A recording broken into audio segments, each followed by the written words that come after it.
जय हिंद साथियों, आप सभी का स्वागत करता हूं आप सभी के अपने चैनल टारगेट सिलेक्शन में। साथियों, एसएससी जीडी का आपका पेपर कैसा आएगा, कैसी आपकी शिफ्ट में क्वेश्चंस का लेवल होगा, ये आज की इस वीडियो में साथियों हम लोग डिस्कस करेंगे। यानी कि जैसे आपके हिंदी के 20 सवाल आएंगे वैसे सवाल यहां पर होंगे, जैसे आपके जीके के, जैसे रीजनिंग और मैथ के, तो हूबहू साथियों वैसे ही क्वेश्चंस यहां पर लिए हैं जैसे आपके पेपर में आएंगे। तो साथियों, परीक्षा से अगर जस्ट पहले आप इस वीडियो को देख रहे हैं तो मैं कहूंगा आप इस वीडियो का हर एक क्वेश्चन तैयार कर लीजिए, पेपर आपका बहुत आराम से क्रैक हो जाएगा। तो क्लास आपकी शुरू हो चुकी है, क्लास को बहुत तेजी से साथियों खत्म करेंगे क्योंकि परीक्षा में कम समय बचा है, बहुत चुनिंदा समय बचा है और सिर्फ इसलिए वही कंटेंट आपको दूंगा जो परीक्षा में आपको देखने को मिलेगा। तो पहला सवाल आपकी स्क्रीन पर है, कह रहे कि निम्नलिखित में से शुद्ध वर्तनी वाला शब्द बताइए कौन सा। यानी कि परीक्षण कैसे लिखा जाता है, तो ऑप्शन नंबर ए में लिखा हुआ ऐसे ही लिखा जाता है परीक्षण। अगला देखिए कि चारपाई पकड़ना, इस मुहावरे का मतलब क्या होता है कि भाई तुमने तो चारपाई पकड़ ली है, निश्चित हो जाना नहीं, दुखद देना नहीं, दुख देना नहीं, बीमार होना। कहते नहीं तुमने तो चारपाई पकड़ ली, तुम तो बीमार हो गए, आप लोगों को मालूम होना चाहिए। उसके बाद देखिए आंख के साथियों समानार्थी शब्द आपसे यहां पर पूछे जा रहे हैं, मुझे बताइए। अब यहां पर अगर बात करते हैं साथियों, आंख को क्या कहा जाता है? गगन थोड़ी ना, दूरदर्शी, सर्वदर्शी भी नहीं, लोचन कहा जाता है। क्या आंख को साथियों लोचन कहा जाता है? मैं आपको आंख के पर्यायवाची बता देता हूं जो आपके एग्जाम में पूछे जाएंगे। देखिए, आंख को नयन भी कहते हैं, आंख को साथियों एक तरीके से चक्षु भी कहा जाता है। क्या चक्षु भी कहते हैं, ठीक है, और दृग भी कहा जाता है। आंख को साथियों दृग भी कहा जाता है और आंख को लोचन भी कहते हैं और आंख को विलोचन भी कहा जाता है। क्या लोचन भी कहा जाता है, विलोचन भी कहते हैं, और आंख की अगर बात करें तो दृष्टि भी कहा जाता है। आंख की अगर बात करें तो आंख को साथियों अक्षी भी कहा जाता है। तो ये आप लोग यहां पर ध्यान रखेंगे। अच्छा, गगन का मतलब पता क्या होता है? गगन का मतलब होता है साथियों आसमान। तो आसमान के कौन कौन से पर्यायवाची आप लोगों को मालूम होना चाहिए। आकाश की अगर बात करें, ठीक है ना, या एक तरीके से आसमान की बात करें तो आसमान को मंडल कहा जाता है। क्या कहा जाता है? आसमान को मंडल कहा जाता है, नभ कहा जाता है। आकाश को साथियों शून्य कहा जाता है, ठीक है ना, अंबर भी कहते हैं आकाश को। तो इतनी बात आप लोग यहां पर याद रखेंगे। अगला सवाल देखिए, कह रहे कि निपुण का आपको बताना है समानार्थी शब्द यहां पर क्या हो सकता है। तो निपुण की अगर बात करते हैं, निपुण का समानार्थी शब्द यहां पर अभिज्ञ हो जाएगा। क्या अभिज्ञ हो जाएगा? क्योंकि कुशलता की बात करें, कुशलता का मतलब होता है साथियों चतुराई, यानी कि कुशलता का मतलब चतुराई हो गया, ठीक है ना। उसके अलावा चालाकी भी कह सकते हैं, यानी कि अगर कुशलता का आपसे समानार्थी शब्द पूछा जाता तो चतुराई हो जाता, चालाकी हो जाता। निपुणता भी कह सकते हैं, क्या निपुणता भी साथियों यहां पर कहा जा सकता है। यह बात आप लोग ध्यान रखेंगे। चलिए, अब यहां पर बात करते हैं साथियों नेक्स्ट नंबर के सवाल की। आपसे पूछा जा रहा है कि जिसे मर जाने की कामना हो उसके लिए एक शब्द क्या हो सकता है, मुझे बताइए। तो यहां पर अगर बात करें जिसे मर जाने की कामना हो तो उसको तो मुमूर्षु कहा जाता है। क्या कहा जाता है साथियों? मुमूर्षु कहा जाता है, ये आपको मालूम होना चाहिए। अच्छा, यहां पर साथियों एक तरीके से मुमुक्ष यहां पर शब्द लिखा हुआ है। तो जिसे मोक्ष प्राप्त करने की इच्छा हो, आपसे एग्जाम में डायरेक्ट पूछा जाएगा जिसे मोक्ष प्राप्त करने की, क्या साथियों, जिसे मोक्ष प्राप्त करने की इच्छा हो। क्या साथियों? जिसे मोक्ष प्राप्त करने की इच्छा हो उसके लिए एक शब्द क्या होगा, तो उसको मुमुक्ष कहा जाएगा। ये आपको मालूम होना चाहिए, ठीक है ना। यहां पर साथियों मुमूर्षा शब्द लिखा हुआ है। अगर आपसे पूछा जाए कि मर जाने की कामना के लिए एक शब्द क्या होगा, मर जाने की कामना के लिए एक शब्द क्या होगा, तो इसको साथियों मुमूर्षा कहा जाता है। और जिसे मर जाने की कामना हो, ठीक, तो बहुत ध्यान से देखना है, मर जाने की कामना को क्या कहा जाता है? मुमूर्षा। और जिसे मर जाने की कामना उसे क्या कहा जाता है? उसे मुमूर्षु कहा जाता है। अच्छा, यहां पर मृत्युंजय लिखा हुआ है। मृत्युंजय मतलब पता क्या होता है साथियों? जिसने मृत्यु को जीत लिया हो। अगर आपसे एग्जामिनर पूछे कि जिसने मृत्यु को जीत लिया हो, क्या जिसने मृत्यु को जीत लिया हो उसके लिए एक शब्द क्या होगा, उसको मृत्युंजय कहा जाता है। ये सारी जानकारी आपको मालूम होना चाहिए। अब यहां पर साथियों मैं आपको बता देता हूं कि अगर आपका पेपर नहीं हुआ है तो साथियों इस पीडीएफ को आप लोग जरूर पढ़ लीजिएगा। मैं कहूंगा सरसरी निगाहों से एक बार पढ़कर चले जाइएगा, आपका पेपर बहुत आराम से क्रैक हो जाएगा। 3 पीडीएफ दी जाएगी। पहली PDF SSC GD 10 model paper का सोल्यूशन दिया जाएगा जैसे आपके एग्जाम में पेपर आ रहा है। उसके अलावा प्रीवियस ईयर क्वेश्चन पेपर आपको दिए जाएंगे, इनको देख लीजिएगा और इंपॉर्टेंट करंट अफेयर के क्वेश्चन देख लीजिएगा। साथियों ये पीडीएफ आपको दी जा रही, पेपर आपका यहां से आएगा, सिर्फ 45 रुपीज में आपको ये पीडीएफ दी जाएगी। तीनों पीडीएफ डिस्क्रिप्शन में लिंक है, वहां से जाकर साथियों आप इस पीडीएफ को प्राप्त कर सकते हैं। और तकरीबन साथियों 55 से 60% आपका पेपर यहां से आपको देखने को मिलेगा। चलिए अब बात करते हैं साथियों नेक्स्ट नंबर के सवाल की। अब यहां पर अगर बात करें यहां पर अगर बात करें, कह रहे कि मुंह में ठेपी देना, ये मुहावरा अगर आपके एग्जाम में आ जाए तो आप क्या जवाब दोगे? तो बोलने की हिम्मत ना होना, नहीं, कुछ बोलने ना देना, ये सही हो जाए। यानी कि मुंह में ठेपी देना इसका मतलब होता है कुछ बोलने ना देना। अगला सवाल देखिए, कह रहे कि परकीय का विलोम क्या होगा, मुझे बताइए। तो अगर साथियों परकीय का विलोम अगर बात करें, लेकिन यहां पर दृश्य का विलोम अगर आपसे पूछे तो छोटा आ लगा दो, यानी कि दृश्य का विलोम साथियों अदृश्य हो जाएगा। अगर आपसे साथियों लाघव का विलोम पूछा जाए, लाघव का विलोम पता क्या होता है साथियों? लाघव का विलोम होता है गौरव। उसके अलावा स्वकीय की विलोम की अगर बात करें तो स्वकीय का विलोम हो जाएगा परकीय, और परकीय का विलोम अगर आपसे पूछे तो स्वकीय आपको बताने। ये दोनों बातें आपको यहां पर मालूम होना चाहिए। अगला देखिए, कहा जा रहा है कि जिस भूमि में कुछ उत्पन्न ना हो उसके लिए एक शब्द क्या हो सकता है, मुझे बताइए। चलिए, क्या आपका सही जवाब हो सकता है? देखिए, उसको एक तरीके से पता क्या कहा जाएगा, ऊसर कहा जाएगा। यानी कि जिस भूमि में कुछ उत्पन्न ना हो उसको क्या कहा जाएगा, ऊसर कहा जाएगा। लेकिन जो भूमि उपजाऊ है, जिस भूमि में कुछ एक तरीके से उत्पन्न हो जाए, जो भूमि उपजाऊ हो उसके लिए एक शब्द क्या होगा, तो यहां भी आपको मालूम होना चाहिए, उसको उर्वरा कहा जाता है। क्या? जो भूमि उपजाऊ हो उसके लिए एक शब्द उर्वरा हो जाएगा, लेकिन जिस भूमि में कुछ उत्पन्न ना हो उसके लिए एक शब्द ऊसर हो जाएगा। तो ये दोनों बातें आप लोग ध्यान रखेंगे, आपके एग्जाम में पूछा जा सकता है। कृतज्ञ की अगर बात करें, कृतज्ञ का विलोम साथियों क्या होगा, मुझे बताइए। चलिए, तो कृतज्ञ का विलोम साथियों अकृतज्ञ हो जाएगा, छोटा आ लगा दीजिए, अकृतज्ञ हो जाएगा, ठीक है ना। उसके बाद देखिए अगले नंबर का, और कृतज्ञ का विलोम साथियों कृतज्ञ भी होता है। क्या होता है साथियों? कृतज्ञ भी होता है। अगला देखिए, कह रहे कि शुद्ध वर्तनी वाला शब्द मुझे यहां पर आप लोग बता दीजिए। तो आकांक्षा कैसे लिखा जाता है, कौन सा ऑप्शन वाला आकांक्षा बिल्कुल सही लिखा हुआ है? तो अगर आपका जवाब ऑप्शन नंबर ए के साथ है तो मैं कहूंगा आपका जवाब बिल्कुल सही हो जाएगा। उसके बाद देखिए, कह रहे कि दिल्ली मलेरिया का जोर है, यानी कि दिल्ली में मलेरिया का जोर है, दिल्ली के ऊपर, दिल्ली के अंदर या दिल्ली के भीतर? तो क्या आना चाहिए? दिल्ली में मलेरिया का जोर है, ये पूरा आपका वाक्य होगा। खाली जगह भी से संबंधित भी सवाल आपके साथियों पूछे जाएंगे, ठीक है ना। चलिए अगले नंबर का सवाल देखिए। ये साथियों जो क्वेश्चंस मैं आपको करा रहा हूं ना, ये क्वेश्चंस आपको साथियों यही देखना है और यही इसको तैयार करना है। ऐसा नहीं साथियों कि आप इसको दोबारा देखें, एक नजर में सब कवर करिए। जो अभी पढ़ा रहा हूं उसका साथियों ऐसा पढ़िए कि आपको रिवीजन करने की जरूरत ना पड़े, यहीं पर आपके फीड हो जाए। और मैं पूरी कोशिश करता हूं कि ऐसे आपको पढ़ाऊं कि जो पढ़ा रहा हूं वो आपके मनोमस्तिष्क में स्टोर करवा दूं उसी समय, और जब वो पेपर में आपके सामने आएगा तो बहुत अच्छा आपको लगेगा कि हाँ भाई जो पढ़ा वो आपके एग्जाम में आया। अब अगर बात करें साथियों जिसका दमन करना कठिन हो उसके लिए एक शब्द क्या आएगा, मुझे बताइए। उसको साथियों दुर्दम कहा जाता है। क्या साथियों? उसको दुर्दम कहा जाता है, ये आप लोगों को यहां पर मालूम होना चाहिए। अच्छा, जिस पर विजय पाना कठिन हो, क्या अगर आपसे एग्जाम में पूछा जाए कि जिस पर, क्या साथियों, जिस पर विजय पाना कठिन हो, क्या साथियों? जिस पर विजय पाना कठिन हो उसके लिए एक शब्द क्या होगा? जिस पर विजय पाना कठिन हो उसके लिए साथियों दुर्जय कहा जाता है, ठीक है ना। उसके अलावा अगर यहां पर हम लोग बात करते हैं साथियों, अगर बात करते हैं साथियों यहां पर दुर्गे एक शब्द आप पूछा जाता है। क्या अगर आपसे पूछा जाए साथियों दुर्गे का मतलब क्या होता है? दुर्गे का मतलब पता क्या होता है? जो कठिनता से जाना जा सके। क्या साथियों? जो कठिनता से जाना जा सके उसको दुर्गे कहा जाता है। चलिए अब अगले नंबर का सवाल देखते, कह रहे हैं कि आगामी सोमवार से परीक्षा शुरू होगी। तो आगामी सोमवार से परीक्षा शुरू होगी, इसमें त्रुटि आपको बताना है भाई साहब, त्रुटि कहां पर है मुझे बताइए। अब यहां पर अगर साथियों बात करें, देखिए ये आगामी लिखा हुआ है, आगामी थोड़ी ना होता है साथियों, आगामी होता है। क्या आगामी होता है? यानी कि आगामी सोमवार से परीक्षा शुरू होगी, ये होना चाहिए।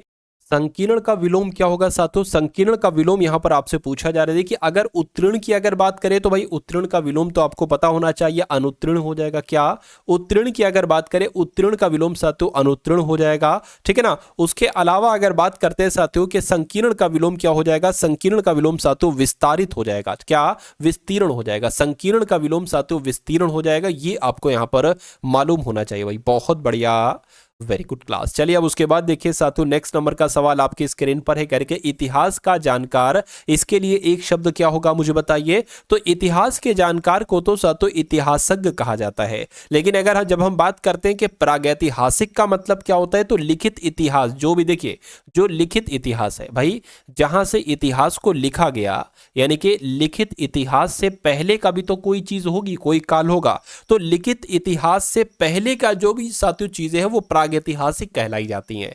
पुरातात्विक शब्द की अगर बात करते हैं साथियों, पुरातात्विक शब्द की अगर बात करते जो भी पुरातत्व संबंधी होता है, क्या साथियों, जो भी पुरातत्व संबंधी है उसको क्या कहा जाएगा, उसको साथियों पुरातात्विक कहा जाएगा। उसके अलावा ऐतिहासिक की अगर बात करें तो इतिहास से संबंध रखने वाला। अगर आपसे एग्जाम में पूछा जाए कि इतिहास से संबंध रखने वाले के लिए एक शब्द क्या होगा, इतिहास से संबंध रखने वाली के लिए एक शब्द क्या होगा, तो आपको ऐतिहासिक बताना है। लेकिन अगर आपसे पूछा जाए कि लिखित इतिहास से पहले के बारे में बताओ तो उसको प्रागैतिहासिक कहा जाता है। और इतिहास के जानकार को क्या कहा जाता है, इतिहासज्ञ कहा जाता है। अगला देखिए, सही वर्तनी वाले शब्द का चयन करिए, यानी कि आपको बताना है कि पारस्परिक कैसे लिखा जाता है। तो जैसे यहां पर ऑप्शन नंबर सी में लिखा हुआ है साथियों, पारस्परिक बिल्कुल ऐसे लिखा जाता है। उसके बाद देखिए कह रही कि रिक्त का विलोम आप लोग यहां पर बता दीजिए क्या हो सकता है रिक्त का विलोम। तो रिक्त का विलोम तो साथियों पूर्ण होता है। क्या होता है रिक्त का विलोम, पूर्ण होता है। अगला देखिए कह रही कि मनोरथ किसका पर्यायवाची है। तो मनोरथ की अगर बात करते हैं साथियों, मनोरथ तो आपका कामना का पर्यायवाची, किसका साथियों, कामना का पर्यायवाची है। अगला सवाल कह रहे कि पौ 12 होना, इस मुहावरे का मतलब क्या हो सकता है। कुल मिला के ये आपसे यहां पर पूछा जा रहा है, मुझे बताइए। तो पौ 12 होने का मतलब होता है साथियों खूब लाभ होना। क्या, खूब लाभ होना। ये आपका जो होगा वो साथियों बिल्कुल करेक्ट आंसर हो जाता है भाई, बहुत बढ़िया, वेरी गुड क्लास। अगला सवाल आपकी स्क्रीन पर है। तो अब यहां से साथियों आपके जीके के क्वेश्चन शुरू हो चुके हैं। तो जीके में जो क्वेश्चंस मैं आपको कराऊं वो आपको देखना है, और उनसे संबंधित जो क्वेश्चंस मैं आपको बताऊं वो भी आपको देखने हैं, क्योंकि कुछ भी परीक्षा में आ सकता है। ये रियल जो सवाल है साथियों ये भी आ सकता है, और इससे संबंधित जो चीजें हैं वो भी क्वेश्चंस के रूप में आपसे पूछी जा सकती हैं। तो यहां पर पूछा जा रहा है कि भारतीय नाभिकीय विद्युत निगम लिमिटेड का मुख्यालय कहां पर है। तो इसका मुख्यालय तो साथियों चेन्नई में। कहां पर है, चेन्नई में है। लेकिन अगर आपसे साथियों पूछ लिया जाए कि भारतीय विज्ञान संस्थान कहां पर है, क्या, अगर आप बहुत ध्यान से देखिएगा साथियों, ठीक है, थोड़ा धैर्य रखिएगा, सारी चीजें आपको बताऊंगा। अगर आपसे पूछा जाए कि भारतीय विज्ञान संस्थान कहां पर स्थित है, तो भारतीय विज्ञान संस्थान ये कहां पर स्थित है साथियों, बेंगलुरु में स्थित है। कहां पर, बेंगलुरु में स्थित है, ठीक है, कोई दिक्कत नहीं है। अगर आपसे पूछा जाए भारतीय कृषि अनुसंधान संस्थान कहां पर स्थित है, क्या, अगर आपसे पूछा जाए साथियों भारतीय कृषि अनुसंधान संस्थान ये कहां पर स्थित है, तो आपका जवाब पता क्या होना चाहिए साथियों, नई दिल्ली में स्थित है। कहां पर साथियों, ये नई दिल्ली में स्थित है, ये भी जानकारी आपको मालूम होना चाहिए। उसके अलावा देखिए यहां पर मैं आपको बता देता हूं, भारतीय विज्ञान संस्थान भी बेंगलुरु में है, और भारतीय खगोल संस्थान कहां पर है, ये भी साथियों बेंगलुरु में ही है। यानी कि भारतीय खगोल संस्थान के बारे में अगर आपसे पूछा जाए तब भी आपको क्या बताना है, तब भी आपको साथियों बेंगलुरु ही बता देना है। अब उसके बाद देखिए अगले नंबर का सवाल साथियों, और एक चीज और बता देता हूं, भारतीय कृषि अनुसंधान संस्थान भी नई दिल्ली में है, और भारतीय मौसम विज्ञान संस्थान अगर आपसे पूछा जाए कि भैया ये बताइए भारतीय मौसम, ठीक है ना, भारतीय मौसम विज्ञान संस्थान कहां पर स्थित है, तो ये भी नई दिल्ली में स्थित है। उसके बाद देख लीजिए अगला सवाल कह रहे कि विश्व उपभोक्ता अधिकार दिवस कब मनाया जाता है, मुझे बताइए। तो ये कब मनाया जाता है, ये तो साथियों 15 मार्च को मनाया जाता है। तो विश्व उपभोक्ता अधिकार दिवस कब मनाया जाता है साथियों,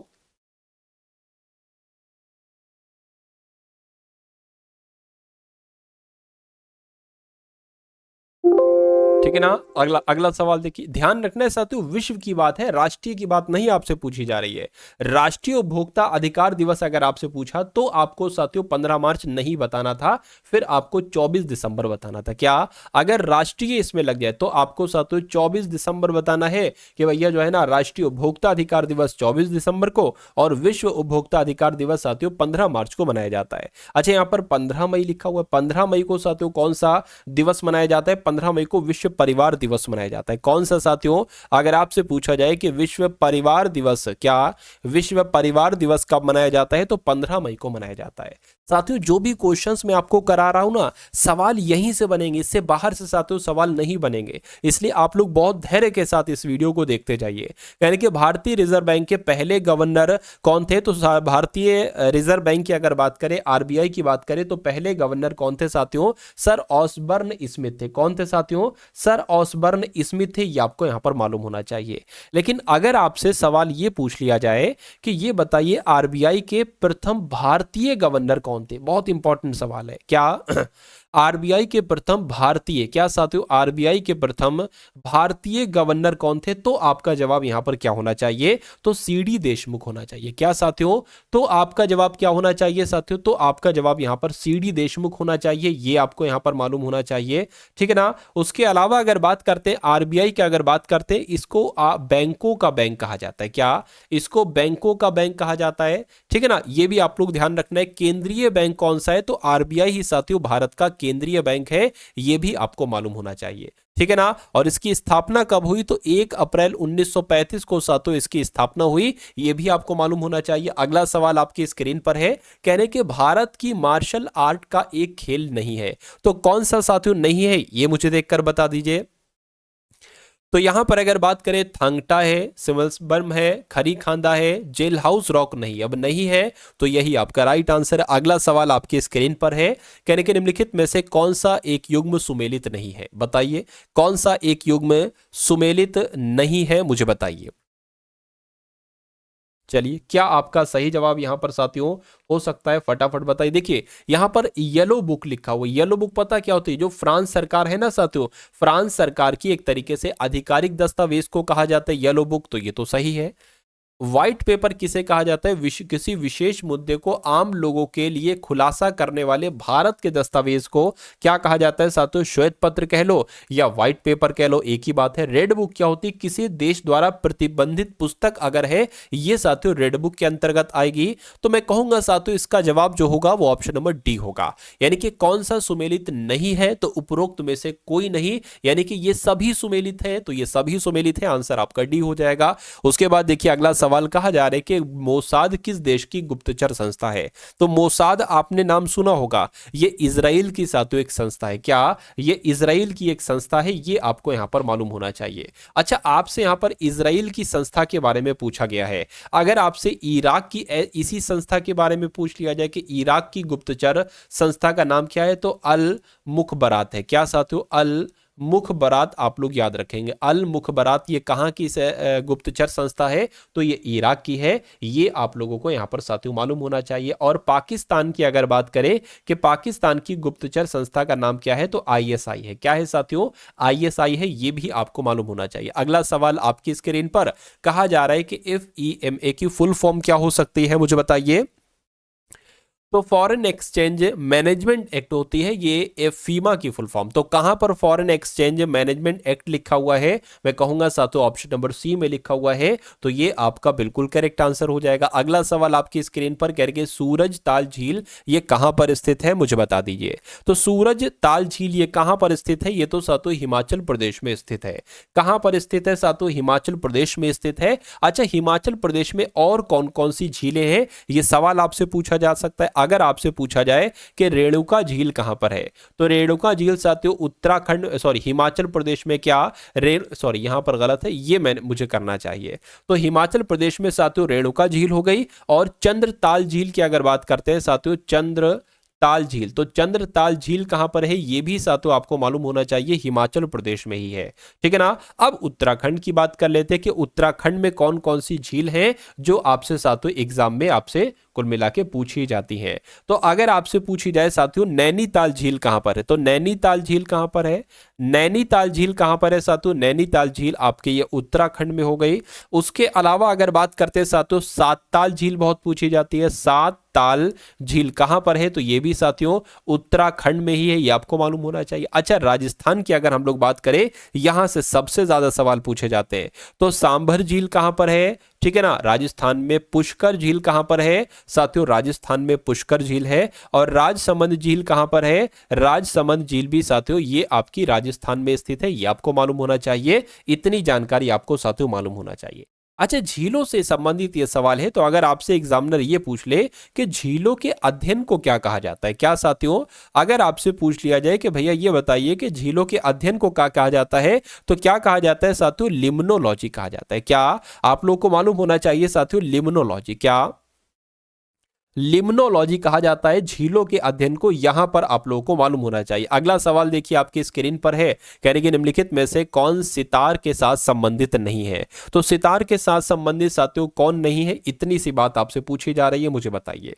तो अगर बात करते हैं साथियों, देखिए अमीर खुसरो भी है, रवि शंकर भी है, विलायत भी है, लेकिन अलाउद्दीन खान नहीं है। क्यों नहीं है? क्योंकि अलाउद्दीन खान का संबंध तो साथियों सरोद से है। तो मैं कहूंगा कि आपका राइट आंसर अगर है ऑप्शन नंबर सी के साथ, तो बिल्कुल करेक्ट हो जाएगा भाई, बहुत बढ़िया, वेरी गुड क्लास। अच्छा, यहां पर अमीर खुसरो नाम लिखा हुआ, इनको पता क्या कहा जाता है? तूती ये हिंद कहा जाता है। क्या तूती ये हिंद कहा जाता है, या साथियों भारत का तोता कहा जाता है? आपसे पूछा जाएगा कि भारत का तोता किसे कहा जाता है, तो अमीर खुसरो को कहा जाता है। इनकी एक किताब है लैला मजनू, आपसे पूछा जाएगा लैला मजनू किसकी किताब है, तो लैला मजनू किसकी किताब है साथियों? अमीर खुसरो ही की किताब है। उसके अलावा अमीर खुसरो से पूछा जाता है सवाल कि अमीर खुसरो ने दिल्ली सल्तनत के कितने शासकों का शासनकाल देखा था, तो 8 शासकों का साथियों शासनकाल देखा था। यह भी आपको यहां पर साथियों मालूम होना चाहिए भाई, बहुत बढ़िया, वेरी गुड क्लास। अब उसके बाद देख लीजिए साथियों नेक्स्ट नंबर का सवाल आपकी स्क्रीन पर है। देखिए सवाल को और मुझे बताइए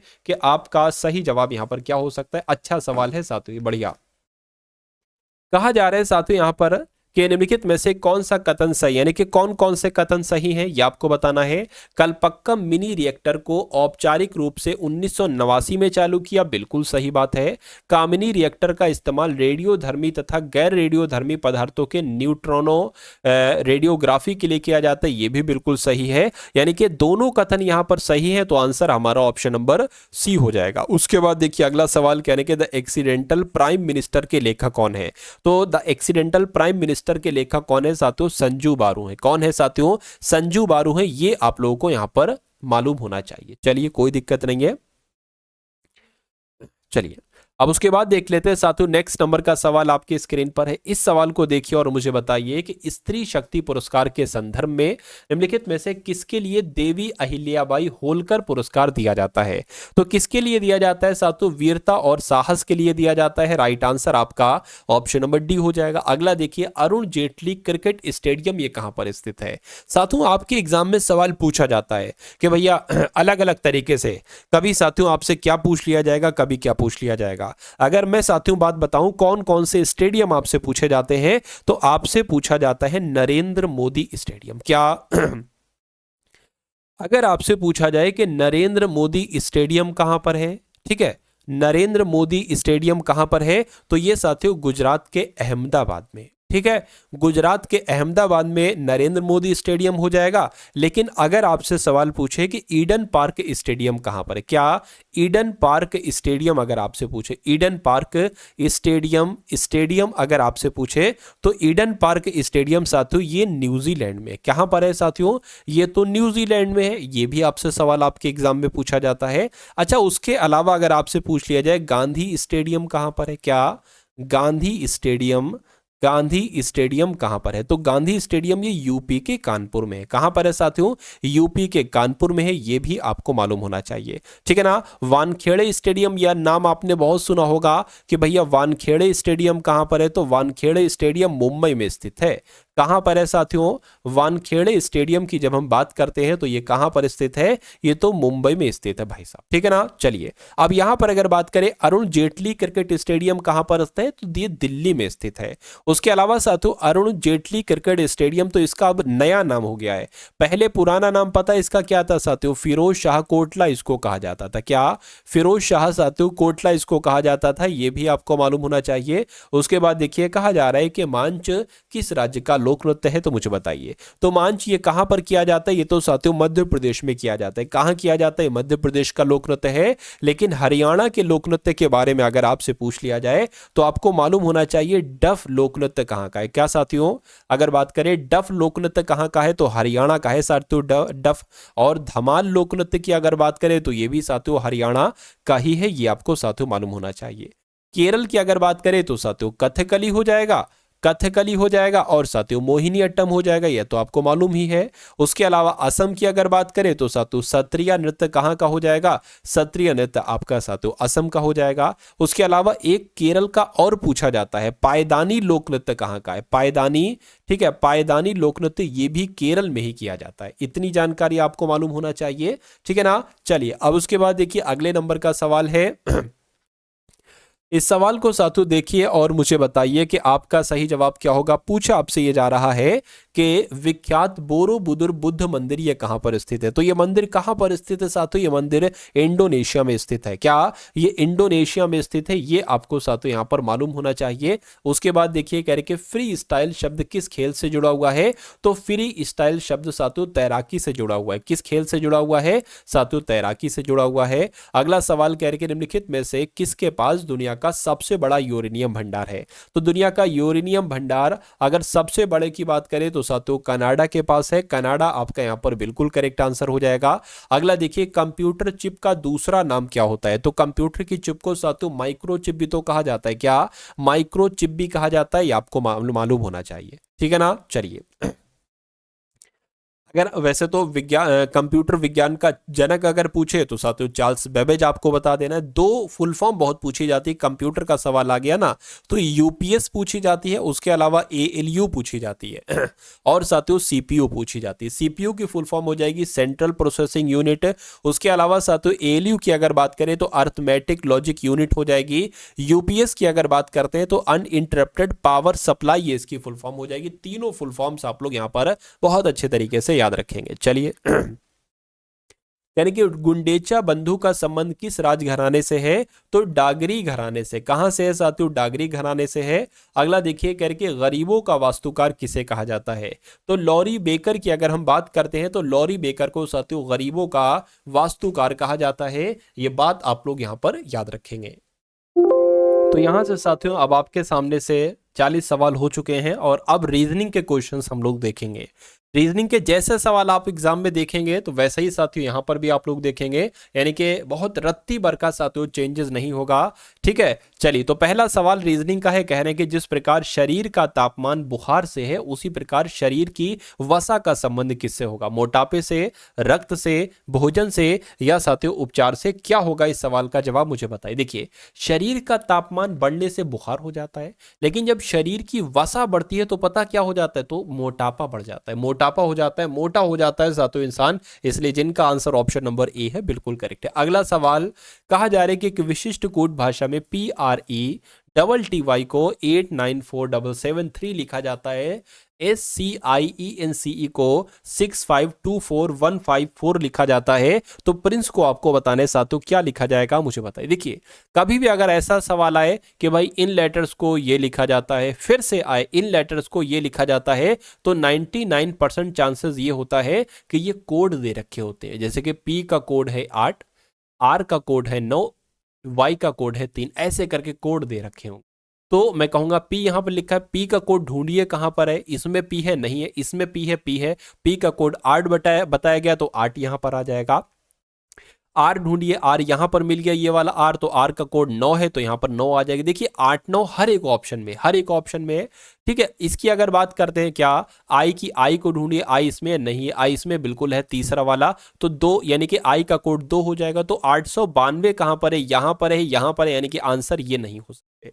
इन की अगर बात करें तो इन कहां पर, इन भैया यहां पर है, यानी कि 1 आ जाएगा। तो अब देखिए यहां पर सेम है, ठीक है। अब एक और देख लीजिए, सी की अगर बात करें तो सी कहां पर है, सी यहां पर है 5, और देखिए सी यहां पर है, यहां पर भी 5 होगा, तो यहां पर 5 आ जाएगा। तो मैं कहूंगा आंसर आपका जो जाएगा वो ऑप्शन नंबर बी वाला जाएगा। तो जिनका आंसर ऑप्शन नंबर बी था तो बिल्कुल करेक्ट था। अगला सवाल देखिए, कहा जा रहा है कि PHW से S के Z हुआ है, उसके बाद WOD हुआ है, BTI हुआ है। तो आपको बताना है कि अगले 3 लेटर यहां पर कौन से हो सकते हैं, मुझे बताइए। अब देखिए P होता है 16 पर, 16 से ये S यानी कि 19 हुआ है। उसके बाद W हुआ यानी कि 4 बड़ा, पहले 3 बड़ा फिर 4 बड़ा, और अब साथियों कितना बढ़ गया, W होता है 23 पर, 24, 25, 26 और फिर 1 और फिर 2, ठीक है ना, यानी कि 1 2 3 4 5, 5 बड़ा है तो मैं कहूंगा 5 बढ़ाया गया, तो अब जाहिर सी बात है 6 बढ़ाया जाएगा, यानी कि बी में जब 6 बढ़ाओगे तो कितना आ जाएगा, 2 और कितना आ जाएगा साथियों, 6 बढ़ाओगे ना तो कितना आ जाना चाहिए साथियों, यहाँ पर एच आ जाएगा, तो बिल्कुल एच आ जाएगा। उस अब देखिए एच एक तो यहाँ पर है, एक यहाँ पर है, एच एच 8 पर होता है, के 11 पर होता है, 3 बढ़ाया गया है, फिर के से ओ हो गया है, मैं कहूंगा 4 बढ़ाया गया है, अब यहाँ पर 5 बढ़ा दिया गया, तो अब जाहिर सी बात है 6 बढ़ाएंगे तो साथियों जेड आ जाएगा। तो एच जेड कहां पर लिखा हुआ है, यहां पर मुझे दिख रहा है H Z option number A में लिखा हुआ है, पूरे को चेक करना ही नहीं है, चेक करोगे तो यहां पर वही 3 4 5 का मैटर होगा। तो कुल मिला के आपका जवाब ऑप्शन नंबर ए के साथ होना चाहिए। अगला सवाल है आपकी स्क्रीन पर, अब इस सवाल को देखिए और बताइए सही जवाब क्या है। यह बहुत शानदार क्वेश्चन है, कहने के सी ए का पुत्र है। अब देखिए इस सवाल में आपको करना क्या होता है कि जो जो कहा जा रहा है ना वैसे वैसे करते जाइए, बाद में देखा जाएगा। तो सी जो है ना ए का पुत्र है, तो साथों अगर बात करते हैं मान लीजिए ए, यहां पर ए का पुत्र कौन हो गया, सी हो गया, यानी कि ए का पुत्र सी है, पुत्र है तो प्लस लगा देंगे, पुत्री होती तो माइनस लगा देते हैं। कहने के लेकिन सी की मां नहीं है ए, यानी कि सी की मां नहीं है ए, यानी कि ये पिताजी होंगे, तो पिताजी के लिए पूरा प्लस आ गया। उसके बाद कहने के डी और सी विवाहित युगल है, यानी कि सी और डी विवाहित युगल है, यानी कि ये पति हो गया तो जाहिर सी बात है ये पत्नी हो जाएंगी। यानी कि सी का भाई ई है, यानी कि इसका भाई कौन हो जाएगा साथों, इसका भाई एक ई हो जाएगा, सी का भाई ई है, ये भी पुरुष है, ठीक है। यानी कि ए के 2 बच्चे हैं, ए पिता है, 2 बच्चे हैं सी और ई, और ए की एक बहू है डी जो कि यानी कि सी की पत्नी है। उसके बाद कहा जा रहा है कि ईसी हो गया कह रहे कि डी की पुत्री एफ है, यानी कि डी की पुत्री एफ है, यानी कि इन दोनों की पुत्री कौन है साथियों, एफ है। उसके बाद कह रहे कि ए का भाई जी है, तो ए का भाई कौन हो जाएगा साथियों, ए का भाई यहाँ पर जी हो जाएगा। सवाल में पूछा जा रहा है कि ई का एफ से क्या संबंध है, यानी कि एफ क्या कहेगा ई को, तो एफ क्या कहेगा ई को, देखिए ये तो इसके पिताजी हो गए, और पिताजी के ये कौन है, ये भाई है, तो मैं कहूंगा पिताजी के भाई को क्या कहा जाता है, तो चाचा कहा जाता है, यानी कि चाचा आपका जो होगा वो बिल्कुल करेक्ट आंसर हो जाएगा। अगला सवाल देखिए आपकी स्क्रीन पर है, इसको साथियों थोड़ा बड़ा कर देता हूं मैं, हाँ देखिए इसको साथियों मैंने बड़ा कर दिया ताकि आपको क्लियरली यहां पर दिख जाए, सारे नंबर जो है ना वो अच्छे तरीके से दिख जाए। और इसके लिए साथियों मैं क्या कर देता हूं, यहां पर कर देता हूं, ठीक है, लिख देता हूं, एक सेकंड रुकिए। ये साथियों कितना हो गया, ये नहीं समझ में आ रहा, मैं यहाँ पर लिख देता हूँ, ये 53 है, और ये साथियों क्या है, ये 45 है, ये 39 है, ये कितना है साथियों, ये 39 है, और ये कितना 9 है, ये 55 है, ये 55 हो गया, ये 32 हो गया आपका, और ये सिर्फ 9 हो गया, ये 12 हो गया।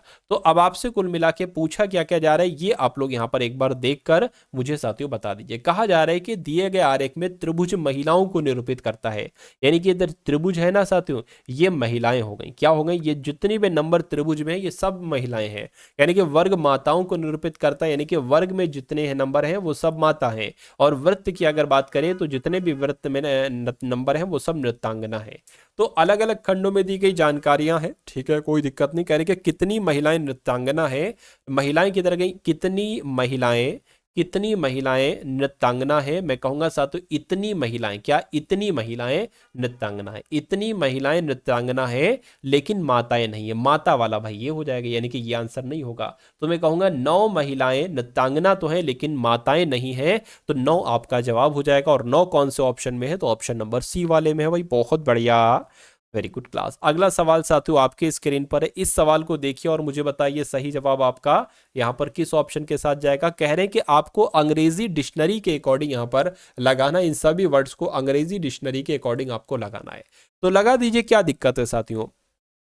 अब देखिए एल ई यहां पर है, एल ई यहां पर है, एल ई यहां पर है, एल ई यहां पर है। अब एल ई ए वाले सबसे पहले आएगा, या तो ये पहले आएगा या ये, एस 19 पर आता है, वी 22 पर आता है, यानी कि ये पहले आएगा उसके बाद ये आएगा, तो 4 हो गया सबसे पहले, फिर साथियों फिर अच्छा v तो 22 पर आता है, t BC पर आ जाएगा, मैं कहूंगा 4 के बाद साथियों 2 आ जाएगा, और उसके बाद 3 आएगा, ठीक है ना। अब देखिए LETH पहले आएगा या LES पहले आएगा, तो t तो 20 पर आता है, s साथियों 19 पर आता है, तो ये 5 आ जाएगा, और उसके बाद 1 वाला आ जाएगा। यानी कि 423 और 51 कहां पर लिखा हुआ है, 423 और 51 ऑप्शन नंबर सी में लिखा हुआ है। तो यही तो आपका बिल्कुल सही जवाब हो जाएगा। अगला सवाल देखिए आपके सामने है साथियों, ये लीजिए मैंने बड़ा कर दिया। अब इस सवाल को देखिए और मुझे बता दीजिए राइट आंसर क्या होगा। देखिए बहुत ध्यान से देखना, एक पूरा कॉन्सेप्ट है, एक पूरा चैप्टर इस क्वेश्चन में साथियों समाहित है। यानी कि विकल्पों में से, यानी कि इन विकल्पों में से अच्छा सॉरी, इसमें ये विकल्पों में से उस बॉक्स का चयन कीजिए जिन्हें निम्नांकित शीट को रेखाओं पर मोड़ने से प्राप्त किया जा सकता है। मैं आपको समझा रहा हूं। देखिए ये है ओपन डाइज और ये सब बंद बंद डाइज है, क्लोज डाइज है एक तरीके से कहें। तो अगर हम इसको बंद करते हैं, अगर हम इसको बंद करते हैं तो मुझे बताइए ये वाला डाइस बन सकता है, या ये वाला डाइस बन सकता है, या ये वाला डाइस बन सकता है, ये डाइस, मतलब चारों में से कौन सा डाइस बन सकता है इस वाले को डाइस को बंद करके।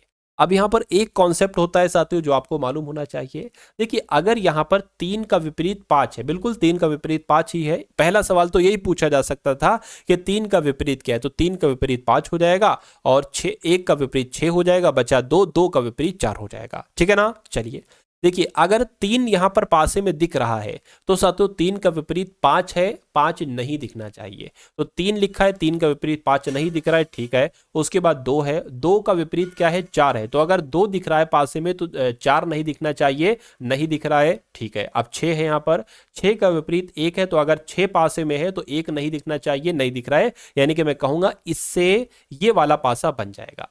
ठीक है। अब इसकी अगर बात करें, देखिए अगर 2 है, ठीक है, तो 2 का विपरीत क्या है, 4 है, तो 4 नहीं दिखना चाहिए, नहीं दिख रहा है। 6 की बात करें, 6 का विपरीत 1 है, नहीं दिख रहा है, 1, ठीक है।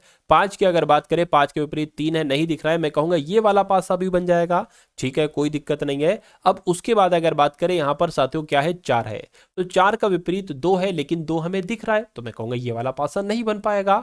उसी प्रकार अगर बात करते हैं साथियों 3 की अगर बात करें, 3 का विपरीत 5 है, लेकिन 3 का विपरीत 5 हमें दिख रहा है, तो ये भी नहीं पासा बन पाएगा, यानी कि ए और बी वाले पासे बन जाएंगे। तो ए और बी कहां पर लिखे हुए हैं, ऑप्शन नंबर बी में लिखे हुए हैं।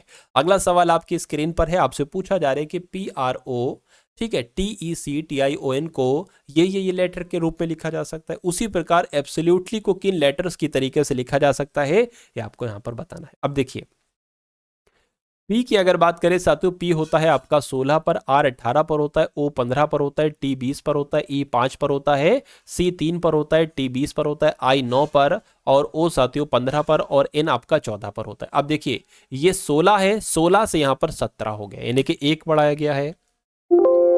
तो 16 से 17 यानी कि एक बढ़ा, 18 से साथियों क्यू यानी कि एक घटा है, तो एक बड़ा है, एक घटा है, 15 से साथियों 16 हो गया है, एक बड़ा है, तो वही साथियों एक बढ़ना एक घटना, एक बढ़ना एक घटने वाला कॉन्सेप्ट होगा। तो यहां पर भी हम वही करेंगे, एक सबसे पहले एक बढ़ाया गया तो एक बढ़ाएंगे साथियों, बी आ जाएगा, यानी कि जेड वाले नहीं आ सकते, ये भी नहीं आ सकता। उसके बाद एक बढ़ा है, अब एक घटाएंगे तो यहां पर ए आ जाएगा, यानी कि बी ए यहां पर है, बी ए यहां पर है।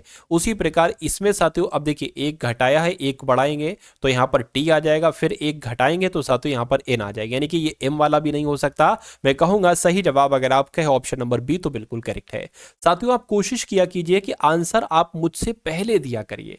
अगर आप आंसर, क्योंकि साथियों मैं तो आपको साथ में साथ समझा रहा हूं, तो आपको क्या करना है, आंसर निकालना है फटाफट, ठीक है। तो आप मुझसे पहले आंसर दिया करिए। खैर अगला सवाल देखिए, एक पंक्ति में बैठे विल्सन, पीटर, याग्रिक और जोहरा टीवी देख रहे हैं। एक पंक्ति में बैठे तो 1 2 3 4 चार लोग बैठे हैं। कह रहे कि याग्रिक जो है ना जोहरा के बाईं ओर बैठा है। अब देखिए याग्रिक को आप कहीं भी बैठा सकते हो, तो जोहरा मान लीजिए, अगर साथियों बात करें, मान लीजिए जोहरा यहां पर बैठे हैं, तो जोहरा के बाईं ओर बैठी है कौन, याग्रिक बैठी है, तो याग्रिक यानी कि यहां पर आ जाएंगे याग्रिक, यानी कि जो विल्सन के बाईं ओर बैठा है। अब जो का मतलब पता क्या होता है, विल्सन के बाईं ओर बैठा है कौन, दूसरा वाला, यानी कि जोहरा जो है ना विल्सन के बाईं ओर बैठी है। तो साथियों मैं कहूंगा यहां पर हमें एक बढ़ाना पड़ेगा, विल्सन के बाईं ओर कौन बैठी है, जोहरा बैठी है, यहां पर बढ़ा है तो इधर का एक साथियों हमें कट करना पड़ेगा। अब देखिए 4 लोग थे, 4 में से 3 को बैठा लिया, अब बचा कौन है साथियों, सिर्फ पीटर ही तो बचे हैं, तो पीटर यहां पर आ जाएंगे।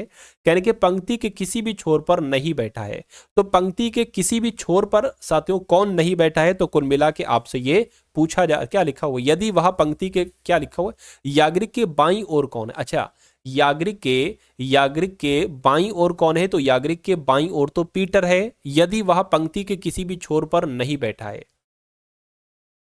लेकिन छोर पर तो साथियों बैठा है, ठीक है ना। कुल कुल मिला के आपसे ये पूछा जा रहा है कि याग्रिक के बाईं ओर कौन बैठा है, याग्रिक के बाईं ओर पीटर बैठा है। पीटर आपका यहाँ पर बिल्कुल करेक्ट आंसर हो जाएगा। अगला सवाल आपकी स्क्रीन पर कहा जा रहा है कि 5 व्यक्ति हैं ABCDE एक पंचभुजाकार मेज के कोने पर मेज के केंद्र की ओर मुख करके बैठे हैं। तो साथियों पंचभुजाकार यहाँ पर हमने बना लिया, 1 2 3 4 और 1 5, सभी का मुख केंद्र की तरफ है, ये बात भी क्लियर है। उसके बाद कह रहे हैं कि C A की दाईं ओर और D की बाईं ओर दूसरे स्थान पर बैठा हुआ है। यानी कि अगर C की दाईं, क्या लिखा हुआ है, C जो है ना A के दाईं ओर, अगर साथियों A को हम यहां बैठा दें, यानी कि A के दाईं ओर C, यानी कि C यहां पर बैठ जाएगा, और D की बाईं ओर दूसरे स्थान पर है। किसकी बात चल रही है, C की बात चल रही है, यानी कि D के बाईं ओर दूसरे स्थान पर कौन है, C है। तो मैं कहूंगा साथियों डी यहां पर बैठेगा, तभी तो डी के बाईं और दूसरे स्थान पर सी बैठा है, यहां पर कहा गया है, ठीक है। अब उसके बाद कहा जा रहा है कि ई जो है ना, ई ये ए और डी के बीच में नहीं है, यानी कि ई जो है ना ए और डी के बीच में नहीं, यानी कि ई यहां पर नहीं होगा, तो जाहिर सी बात है फिर ई यहां पर होगा। अब बचा कौन सा, तो देखिए ए बी ही तो बचा है, बी आपका यहां पर आ जाएगा। तो A B C D E, A B C D, A B C D E, 5 ही तो लोग थे, 5 लोग बैठ गए। अब सवाल में पूछा ही आपसे ये जा रहा है, यहां पर ई होगा साथियों, ये ई, ठीक है। ई की बाईं ओर तीसरे स्थान पर कौन है, तो ई के बाईं ओर तीसरे स्थान पर साथियों कौन है, ठीक है ना, 1 2 3, तो ई के बाईं ओर तीसरे स्थान पर तो बी है। अब बी कौन से ऑप्शन में है, तो ऑप्शन नंबर ए वाले में है। तो आपका आंसर अगर है ऑप्शन नंबर ए तो बिल्कुल करेक्ट हो जाएगा। अगला सवाल आपकी स्क्रीन पर करेंगे, ए गुणा को निरूपित करता है, बी जो है ना ये भाग को निरूपित करता है, सी माइनस को और डी प्लस को निरूपित करता है। तो आपको बताना है, इसका बताना है। जैसे कि देखिए अब ये 55 लिखा हुआ है, ठीक है, फिर साथियों 5 लिखा हुआ है, फिर 5 लिखा हुआ है, फिर 5 लिखा हुआ है, फिर 3 लिखा हुआ है। अब अगर उसके बाद अगर बात करें, देखिए ए है, ए का मतलब क्या है भाई, ए का मतलब गुणा है तो गुणा आ जाएगा। बी की मतलब बात करें तो बी का मतलब भाग है, भाग आ जाएगा। उसके बाद साथियों यहाँ पर क्या है, सी है, सी का मतलब क्या है, सी का मतलब माइनस है, और डी का मतलब क्या हो जाएगा साथियों, यहाँ पर प्लस हो जाएगा। इसको आपको साथियों कैलकुलेट करके बताना है क्या आएगा। अब देखिए 5 5 की भाग होगी तो 1 आ जाएगा, 55 एकम 55, 55 आ जाएगा पूरा, -5 + 3, तो 55 में से 5 जाएगा 50 हो जाएगा, +3 कितना हो जाएगा, 53 हो जाएगा। क्या 53 ऑप्शन में है, बिल्कुल ऑप्शन में है, ऑप्शन नंबर सी वाले में है भाई, बहुत बढ़िया, वेरी गुड क्लास। अगला सवाल देखिए, कह रहे कि समुद्री जीव जंतु झींगा और क्या लिखा हुआ है, वॉलरस, इसके बारे में आपसे यहाँ पर कुल मिला के पूछा जा रहा है। देखिए समुद्री जीव जंतु ही तो हैं ये दोनों, झींगा भी समुद्री जीव जंतु है और वॉलरस भी समुद्री जीव जंतु है। तो मैं कहूंगा मान लीजिए ये झींगा हो गए और ये वॉलरस हो गए। तो ऐसा करके साथियों कहां पर बना हुआ है, ऐसा करके तो ऑप्शन नंबर सी में साथियों बना हुआ है। तो यही तो आपका राइट आंसर हो। नेक्स्ट नंबर का सवाल आपकी स्क्रीन पर, इस सवाल को देखिए और मुझे बताइए राइट आंसर क्या होगा। कहने के कुछ दंत चिकित्सक दर्जन है, अच्छा कुछ दंत चिकित्सक जो है ना ये दर्जन है। तो अगर साथियों हम लोग बात करें, मान लीजिए ये क्या हो गए, ये साथियों दंत चिकित्सक हो गए, क्या हो गए, ये दंत चिकित्सक हो गए। और कुछ दंत चिकित्सक जो है ना साथियों ये सर्जन कहे गए हैं। तो कुछ दंत चिकित्सक कौन हो गए साथियों, सर्जन हो गए, यानी कि इतने दंत चिकित्सक सर्जन हो गए। यानी कि सभी सर्जन डॉक्टर हैं, यानी कि ये सभी सर्जन कौन हो गए, ये सभी सर्जन एक तरीके से डॉक्टर हो गए। अब निष्कर्ष पढ़िए और निष्कर्ष मुझे बताइए कौन सा निष्कर्ष सही है कौन सा गलत है। कहने के कुछ दंत चिकित्सक डॉक्टर हैं, बिल्कुल साथियों कुछ दंत चिकित्सक डॉक्टर हैं, इतने दंत चिकित्सक डॉक्टर हो जाएंगे, ये बात बिल्कुल सही है। कोई भी सर्जन दंत चिकित्सक नहीं। अब देखिए कथन पॉजिटिव में है लेकिन ये नेगेटिव में अगर आ जाए तो उसको गलत माना जाता है। तो मैं कहूंगा साथियों केवल निष्कर्ष ए का अनुसरण करता है, ऐसा कहां पर लिखा हुआ है, ऐसा आपका ऑप्शन नंबर डी में लिखा हुआ भाई, बहुत बढ़िया, वेरी गुड क्लास। तो इसके बाद हम लोग मैथ के क्वेश्चंस देखेंगे। कहने के कलम का स्याही से वही संबंध है जो सुई का किससे है, मुझे बताइए। तो कलम से एक तरीके से लिखने के लिए स्याही की तो जरूरत होती है, उसी प्रकार साथियों सुई से अगर कपड़ा आप सिलोगे तो धागे की जरूरत होगी। तो मैं कहूंगा कलम का संबंध जैसे स्याही से है वैसे सुई का संबंध यहां पर धागे से हो जाएगा। अगला सवाल आपकी स्क्रीन पर है। अब इस सवाल को साथियों देखिए और मुझे बताइए राइट आंसर क्या होगा। मैथ के क्वेश्चंस यहां पर आपके स्टार्ट हो चुके हैं। कहने कि एक कक्षा में छात्रों की औसत आयु, ये बहुत अच्छा सवाल है और बहुत टॉप लेवल का क्वेश्चन है। कहने कि कक्षा में छात्रों की औसत आयु 16.8 वर्ष है, कक्षा में लड़कों की औसत आयु 18.4 वर्ष है और लड़कियों की आयु 16.4 वर्ष है। तो कक्षा में लड़कों की संख्या का लड़कियों की संख्या से अनुपात बताइए। यानी कि पूरे बच्चों का टोटल क्लास में जितने भी लड़के लड़कियां हैं उनका औसत दे रखा है आयु का, और फिर लड़कों का दे रखा है, और फिर लड़कियों का दे रखा है। तो ऐसा अगर सवाल आपसे आए तो साथियों आपको पता क्या करना है, लड़के और लड़कियां आपको लिख लेना है, लड़के और लड़कियां आपको लिख लेना है, ठीक है ना। तो लड़कों का औसत आयु कितनी है साथियों, 18.4 है। लड़कियों की औसत आयु कितनी है, 16.4 है। इसको साथियों आप शॉर्ट करिए, ठीक है ना, लेकिन शॉर्ट से पहले ये बीच में कुल आयु यानी कि जो पूरे बच्चों की साथियों औसत आयु है वो लिख लीजिए, 16.8 यहां पर हो जाएगा। अब इसका डिफरेंस निकालिए, यानी कि 18.4 में से 16.8 अगर साथियों घटेगा तो कितना आ जाएगा, 14 में से एक तरीके से 8 जाएगा तो साथियों कितना आ जाएगा, 6 आ जाएगा, ये 17 हो जाएगा, और ये साथियों पॉइंट लग के एक यहां पर आ जाएगा। 16.8 में से 16.4 जाएगा तो कितना बचेगा, 0.4 बचेगा, ठीक है ना। अब अगर ये भी हो सकता है तो इसको भी आप कर लीजिए। अब देखिए पॉइंट से पॉइंट कैंसिल हो गया, यानी कि 4 एकम 4 और साथियों 4 चौक 16 हो गया। तो मैं कहूंगा ये जो अनुपात आया है ना, यही तो कक्षा में लड़कों की संख्या का लड़कियों की संख्या से अनुपात होगा। यानी कि अगर लड़कों की संख्या 1 है तो लड़कियों की संख्या 4 होगी। तो 1:4 कहां पर लिखा हुआ है, ऑप्शन नंबर बी में लिखा हुआ है, और यही आपका बिल्कुल सही जवाब हो जाएगा। उसके बाद देखिए कह रहे कि एक संख्या और इसके 1/3 का अंतर 520 है। तो उस संख्या को बताइए और उस संख्या का 20% को बताइए। मान लीजिए वो संख्या सातों एक्स हो गई, ये मान लेते हैं। तो एक संख्या यानी कि वो एक एक्स एक संख्या हो गई, और इसका 1/3, तो देखिए अगर एक का 1/3 कहोगे तो 1/3 होगा, एक्स का 1/3 कहोगे तो x/3 होगा। तो एक वो संख्या और उसका 1/3 का अंतर यानी कि x/3 का अंतर, अंतर मतलब माइनस होता है, तो इनका अंतर जो आ रहा है वो 520 आ रहा है। तो वो संख्या बताइए अगर सवाल ऐसे पूछा जाता। तो इसके नीचे 1 मान सकते, माइनस लगाए क्रॉस मल्टीप्लाई कर दीजिए, 3 की x से करोगे तो 3x हो जाएगा, ये x हो जाएगा, ये 3 रहेगा, 3 एकम 3 बराबर कितना हो जाएगा, 520 हो जाएगा। 3x में से 1x जाएगा, 2x बचेगा, और ये 3 की गुणा 520 से हो जाएगी, 520 से 3 की गुणा हो गई। अब देखिए x की अगर बात करें, x बराबर क्या आ गया, 520 गुणा 3 बटे कितना आ गया, 2 खिसक कर नीचे आ जाएगा, 2 यहाँ पर 2 से कट करेंगे तो 2 दूना 4, 2 छंग 12, यानी कि 26 की गुणा 3 से करोगे तो x बराबर कितना आ जाएगा, 0 आ गया, 3 छंग 18 हो गया, 3 दूना 6 और 7 हो गया, यानी कि x का मान अगर पूछा जाता है तो 780 बताते। लेकिन कहा गया है कि उस संख्या का यानी कि 780 का 20% बता दीजिए, तो इसका हम 20% साथियों बता देते। इस जीरो से ये जीरो, इस जीरो से ये जीरो कैंसिल हो गया, 7 दूना 14 हो गया, तो मैं कहूंगा 14 आपका सही जवाब हो जाना चाहिए। 780 का 20% पूछा गया है तो भाई 14 थोड़ी ना होगा क्या, अच्छा अच्छा 70 का मैंने निकाल दिया भाई, 70 का मैंने निकाल दिया, तो यहां पर निकालना क्या चाहिए, 780 का निकालना चाहिए। बस 70 कैसे आ गया, 780 का 20 कितना हो जाएगा, मैं कहूंगा इस जीरो से ये जीरो, इस जीरो से ये जीरो कैंसिल होगा, 78 दूना कितना होता है ये आप लोग बता दीजिए। तो 8 दूना 16 हो जाएगा, 7 दूना 14, 1 15 हो जाएगा, यानी कि 156 हो जाएगा। 780 का 20% 156 हो जाएगा, और यही आपका बिल्कुल सॉरी हाँ 156 हो जाएगा राइट आंसर, जिनका ऑप्शन नंबर सी के साथ है। मैं कहूंगा आंसर आपका बिल्कुल करेक्ट हो जाएगा। अब उसके बाद देख लीजिए साथियों नेक्स्ट नंबर का सवाल आपकी स्क्रीन पर है, करके एक्स धनराशि को ए बी सी के बीच इस प्रकार बांटा गया है कि ए और बी के भागों का 3:4, ठीक है, ए और सी के भागों का 5:8, ठीक है। यदि बी और सी के भागों के बीच अंतर 312 है तो एक्स का मान बताइए। अब सबसे पहला यहां पर पॉइंट आप लोग को समझ कि कोई धनराशि है वो ए बी सी में बांटी गई है, तो सबसे पहले हमें निकालना होगा कि वो जो धनराशि है ना वो किस अनुपात में ए अनुपात बी अनुपात सी में बांटी गई है। ये हम लोग कैसे निकालेंगे, देखिए हमारे पास ए अनुपात बी है, कितना है, 3:4 है। उसके बाद हमारे पास क्या है, ए अनुपात सी है, क्या है साथों, ए अनुपात सी है। अब आप एक काम करिए, आप एक काम करिए, अगर आपको ए अनुपात बी अनुपात सी निकालना होता तो यहां पर आप बी अनुपात सी रखते, क्या लिख रखते, बी अनुपात सी रखते, लेकिन ऐसा तो दिया नहीं गया है। तो यहां पर जब साथियों ये क्या लिखा हुआ है, ए अनुपात सी, ए अनुपात सी हो गया, तो यहां पर भी ए आना चाहिए, क्या आना चाहिए, यहां पर भी साथियों ए आना चाहिए एक तरीके से। तो कुल मिला के यहां पर क्या आ जाएगा, बी आ जाएगा। तो ए अनुपात बी का अनुपात 3:4 है, तो बी अनुपात ए का अनुपात क्या हो जाएगा, 4:3 हो जाएगा, 3:4 से 4:3 हो गया।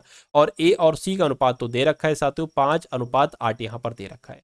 अब जब इसको उल्टा n बनाओगे यानी कि इसकी उल्टी अगर साथियों ऐसे करोगे तो आपको अनुपात पता क्या निकलेगा, b, और ये 2 बार a है, ये साथियों a और साथियों c। तो कुल मिला के अगर 4 की 5 से गुणा कराओगे, 4 5 20, तो ये b निकलेगा।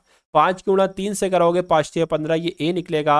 और 3 की गुणा 8 से कराओगे, ये 24, यानी कि ये साथियों c निकलेगा। तो आपको पता चल गया। अब इसका a अनुपात b अनुपात c निकाल लो। कैसे साथियों, a कितना है 15 है, b कितना है 20 है, और c कितना है साथियों 24 है। क्या दिक्कत है। तो अब अगर बात करें b और c के भागों के बीच अंतर 312 है। देखिए b और c के बीच भागों का अंतर यहाँ पर 4 है, यानी कि 4x बराबर यहाँ पर कितना है 312 है। तो x का मान निकाल लीजिए साथियों। x का मान कैसे निकलेगा, 312/4 हो गया।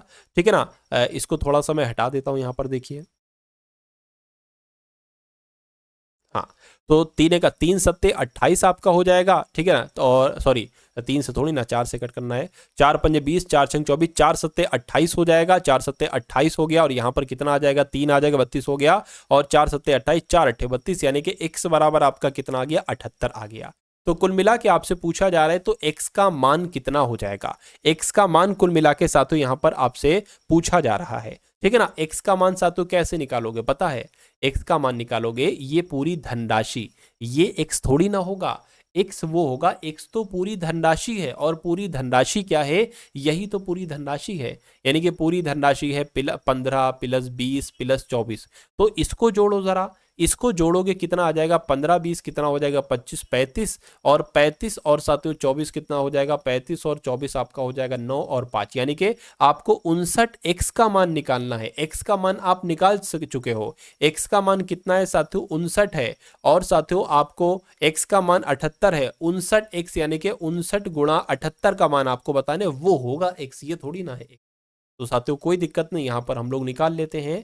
तो 8 64, ठीक है ना। 8 64, 8 नी 72 हो जाएगा। 7 आ जाएगा, 8 पंजे 40, 47 यहाँ पर हो जाएगा। और 7 नीम आपका 63 हो जाएगा। 7 पंजे 35, 7 नीम 63 हो गया। 7 पंजे 35 हो गया, और यहाँ पर 41 आ जाएगा, यानी कि 2 आ गया, 0 आ गया, 5 आ गया, 4, यानी कि 4502 आ जाएगा। तो 4502 कहाँ पर है साथियों, या कोई मुझसे मिस्टेक हुई है, देखिए जरा। एक सेकेंड, ये 2 आ गया, ये हाँ यहाँ पर 6 आ जाएगा। क्यों 6, 4 और 1, और 1 हासिल का भी जुड़े हो, तो 4602 कहाँ पर है साथियों, ऑप्शन नंबर डी में है। ये वाकई में साथियों क्वेश्चन थोड़ा सा लंबा खिंच गया, लेकिन जब आप इसको करोगे ना तो बहुत आसानी से आप कर लो। सबसे पहले अगर आप, क्योंकि मुझे समय इसमें लगा, मुझे समय ये निकालने में लगा कि a अनुपात b और फिर a अनुपात c को a अनुपात b अनुपात c में कैसे कन्वर्ट करें।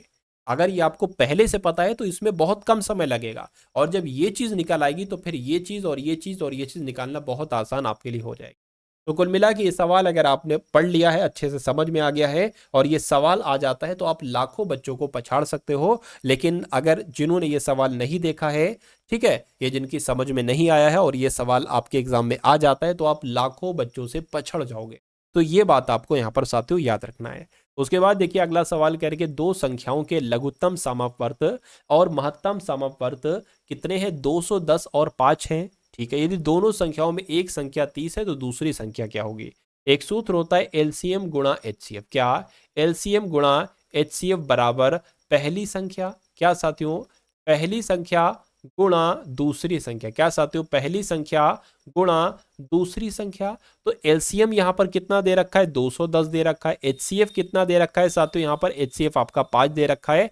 और यदि दोनों संख्याओं में से एक संख्या यानी कि पहली संख्या 30 है तो आपसे दूसरी संख्या यहां पर पूछी जा रही है। तो दूसरी संख्या साथियों कैसे, देखिए बराबर है तो हम लोग भाग कर सकते हैं। 0 से ये 0 कैंसिल होगा, 3 एकम 3, 3 सत्ते 21 हो जाएगा, 7 पंजे 35 हो जाएगा। तो कुल मिला के अगर बात करें दूसरी संख्या कितनी आ जाएगी, दूसरी संख्या आपकी 35 आ जाएगी। और 35 कौन से ऑप्शन में लिखा हुआ है, तो साथियों ऑप्शन नंबर सी में लिखा हुआ है। अगला सवाल कह रहे कि पाइप ए और पाइप बी एक टंकी को 15 घंटे में, क्या साथियों 15 घंटे में और 18 घंटे में भर देते हैं। तो इसको साथियों सबसे पहले हमें लिखना होगा, उसके बाद अगला प्रोसेस हम लोग शुरू करेंगे।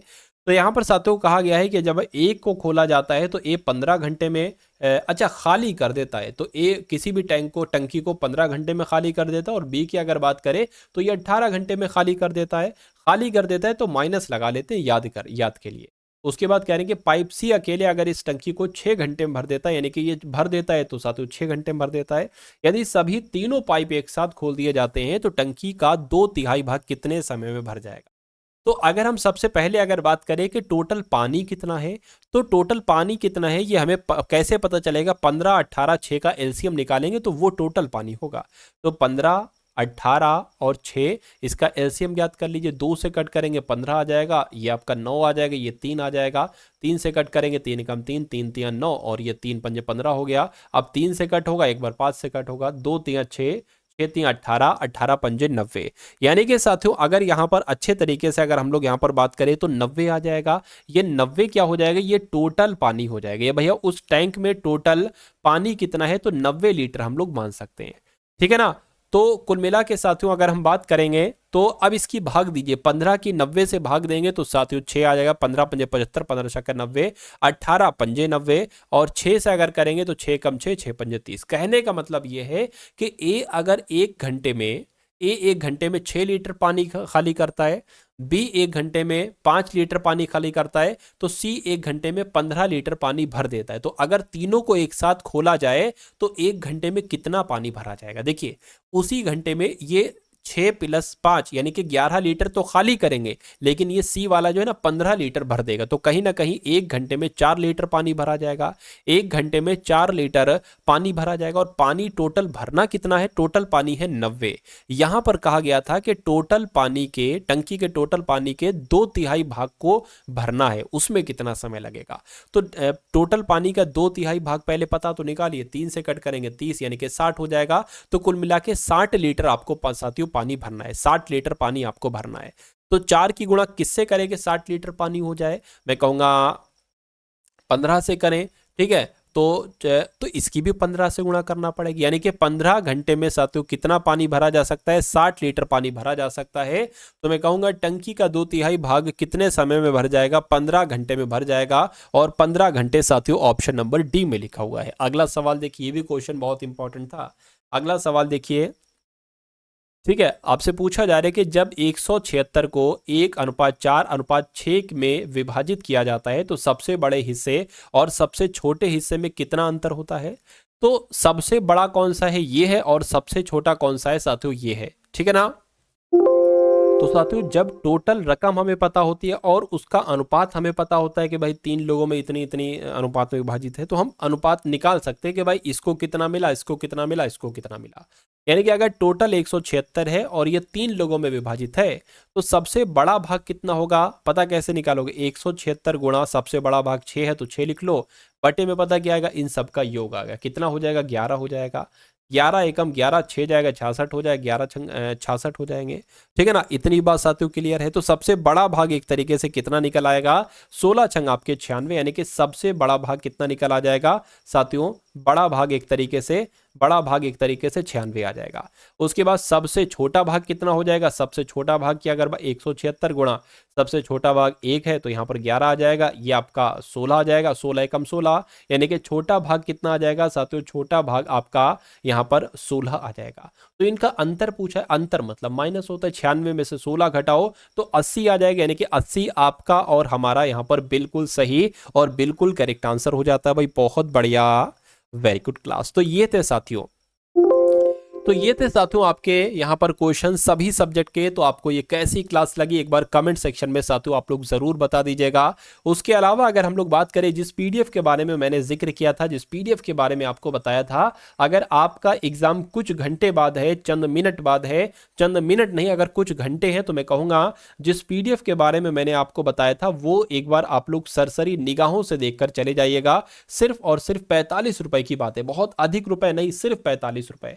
तो ये पीडीएफ आपको साथियों दी जाएगी। इसमें हिंदी के इंपॉर्टेंट क्वेश्चन, जीके के इंपॉर्टेंट क्वेश्चन, रीजनिंग के इंपॉर्टेंट क्वेश्चन, मैथ के इंपॉर्टेंट क्वेश्चन है जो आपके एग्जाम में आपको देखने को मिलेंगे, ठीक है ना। तो डिस्क्रिप्शन में लिंक है एसएससी जीडी पीडीएफ का, उस लिंक पर आप क्लिक करेंगे तो आप हमारे व्हाट्सएप पर आ जाएंगे। वहां आपको एक क्यूआर कोड दिया जाएगा, उस क्यूआर कोड पर सिर्फ 45 का पेमेंट करना है, 45 रुपीज का, और ये पीडीएफ आपको वहीं पर भेज दी जाएगी, ठीक है ना। तो एक तो ये काम आप लोग कर लीजिएगा, और दूसरा काम आप लोग ये कर सकते हैं कि एसएससी जीडी प्लेलिस्ट का भी लिंक डिस्क्रिप्शन में दिया गया है, वहां से जाकर अगर आप शुरू की कुछ वीडियो देख लेंगे तो आपका फायदा हो जाएगा। यानी कि अगर आपकी 0 लेवल की तैयारी है और उस पूरी प्लेलिस्ट को आप लोग देख लोगे तो कम से कम इतनी आपके नंबर आ जाएंगे, पासिंग भरे के नंबर आपके आ जाएंगे, इतना मेरा मान।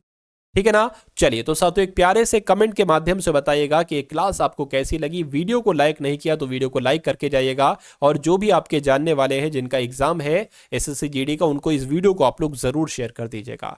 और साथियों जितनी भी क्लासेस टारगेट सिलेक्शन पर आए उन सभी क्लासेस को आपको देखना है अच्छे तरीके से। मेरा मानना है रिजल्ट आपका पॉजिटिव ही आएगा, यानी कि पेपर आपका पास होगा। तो मिलते हैं हम सभी लोग आने वाली वीडियो में। जय हिंद साथियों।